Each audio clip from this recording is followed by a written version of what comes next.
I think we all understand the importance of a captain in a team, you know. And I think for me, the most important part is leading by example, you know, and being that figure where players, you know, there should always be, for me, for example, a link between players and coaches.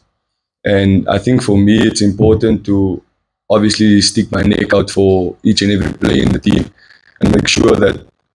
if anything bugs them, if there's anything they need to speak about or they're struggling with, that they can approach me and I'm able to then speak and try and solve it in the best way possible. But also, I think it's just I've always like to believe that I'm a natural leader, you know, and like I said, I'm one that lead by action and not just saying words and speaking stuff. So I think for me, it's important to